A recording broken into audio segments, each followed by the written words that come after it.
sistematización. Las cosas suceden en un lugar determinado, con historias determinadas, con personas determinadas, y eso es una forma de pensar la recomposición, en este caso ambiental, la restitución de derechos, de lo cual no estamos muy acostumbrados desde el sistema judicial. En general vemos en los casos colectivos que tienen dimensiones territoriales como esta, que no es solamente cambiar, no sé, un sistema previsional, por ejemplo, donde básicamente hablamos de transferencias que están de algún modo desterritorializadas. En este caso, casi todas las acciones tienen algo que sucede en un territorio. Hay que ir, hay que estar, hay que ver, hay que modificar cuestiones incluso físicas, relaciones, abrir una calle, instalar una planta de tratamiento en un lugar donde viven otras personas y hay que conseguir el lugar para que la planta de tratamiento esté, hay que lograr que una empresa deje de hacer algo que está haciendo, que instale una serie de dispositivos. O sea, realmente estamos hablando de hacer. Y hacer a esta escala es algo que no suele estar en la mira de la justicia, en el modo de actuar normalmente que la justicia tiene para controlar. Y dos cuestiones que también se fueron dando y que aparecen muy fuertemente como necesidades de la ejecución después de 4 años. Por un lado es reforzar ciertos instrumentos de evaluación. La idea de un sistema de medición internacional o un sistema de indicadores apareció muy temprano en la ejecución de la sentencia. Apareció justo antes de que se dicte sentencia como un pedido de los terceros, lo que se llamaba el Frente Activo, en ese momento la Defensoría del Pueblo y las organizaciones no gubernamentales, que de algún modo vieron que iba a haber una necesidad de ver cosas que normalmente no se ven. Digamos, de hacer visibles cosas, cuestiones, realidades, a las que solo se accede a partir de indicadores. Se accede de algún modo, de algún modo indirecto. Es decir, donde se realizan mediciones sobre la calidad del agua, registros administrativos, donde se reflejan estadísticas a partir de registrar otras actividades. Todo este conjunto de indicadores que su necesidad se hizo patente muy tempranamente y que la Corte ordenó crear, si bien hoy existen unos indicadores en marcha, fue muy difícil lograr que se establezcan los que hoy existen por una enorme resistencia por parte de quien debía ser controlado, en definitiva, que buscaba reducir al mínimo la posibilidad de ese control. Y por otro lado, porque el sistema que hoy existe es un sistema enormemente deficiente en términos de medir resultados. Es un sistema que básicamente mide gestión, mide actividad, la actividad que está realizando el propio Estado, pero que prácticamente en el sistema de 64 indicadores no hay ninguno, muy poquitos, 4 o 5, que permiten ver resultados efectivos que impliquen, por ejemplo, cambios en el ambiente o extensión de derechos concretos o cumplimiento de metas operativas. Y una segunda pata que arrancó bien y que quedó muy trunca y que hoy se evidencia como una enorme necesidad de este proceso es que la propia justicia tenga acceso al asesoramiento experto. Todos estos programas, el PISA mismo, el programa del Considerando 17,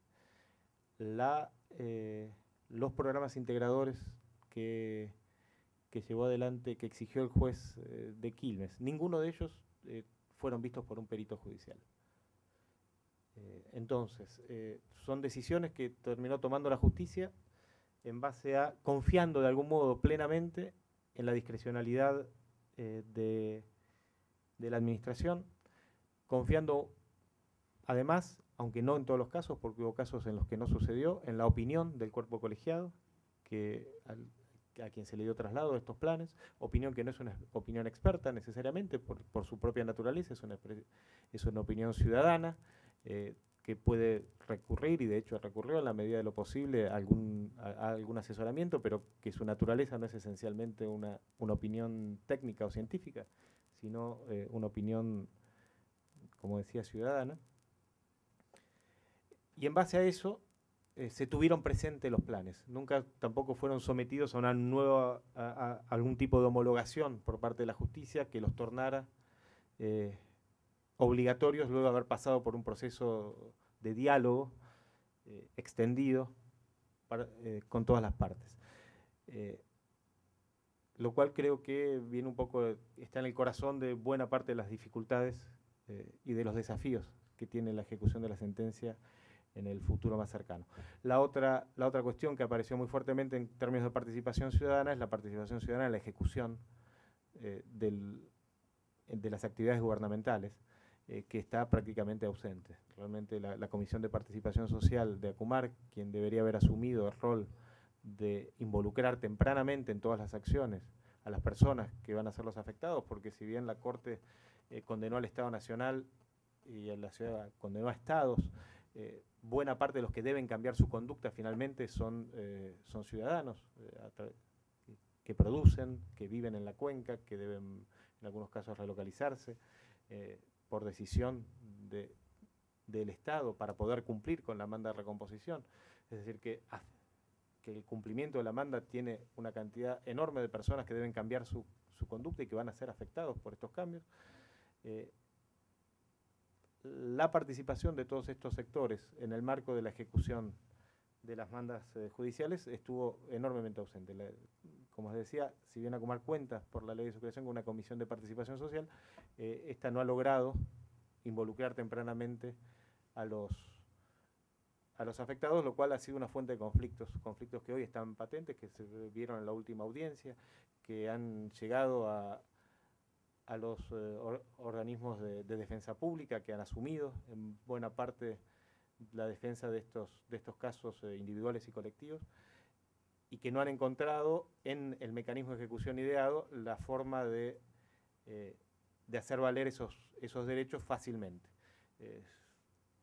Realmente ha sido una gran dificultad. De hecho, hay pendiente una resolución frente a la Corte con un recurso de queja ante la Corte porque no se ha facilitado el acceso a la justicia a personas que se han visto afectadas, por ejemplo, con desalojos.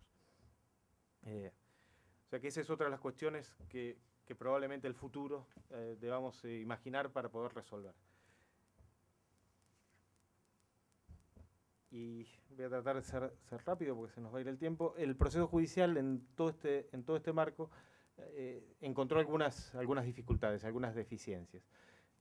Yo hice este listado, que es un listado un poco producto inductivo, si quieren, producto de la experiencia, tratando de sistematizarlo un poco.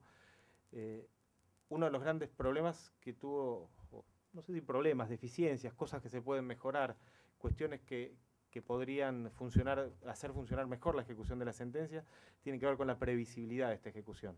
Es probable que en los primeros años no pudiéramos prever nada porque no sabíamos muy bien cómo encarar esta cuestión. Cuando hablo en colectivo, como sociedad, ¿no es cierto? No porque yo me involucré particularmente en esta cuestión. Digo, como argentinos, como sociedad, no teníamos experiencia en hacer este tipo de cosas. Por lo tanto, era bastante difícil prever cómo se iban a ir desarrollando. Había algunas experiencias, tal vez sueltas, pero no de esta magnitud.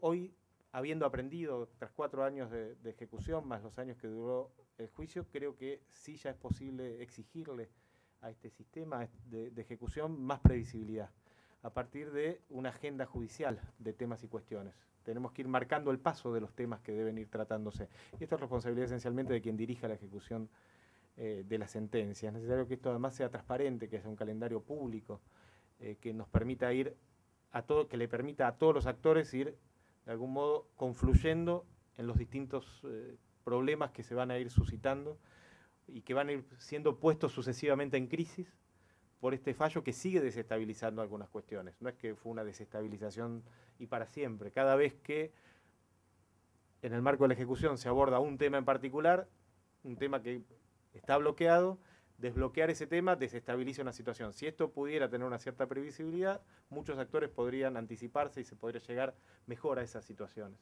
para tener respuestas a esas situaciones, y no que cada vez se tenga que empezar con un proceso.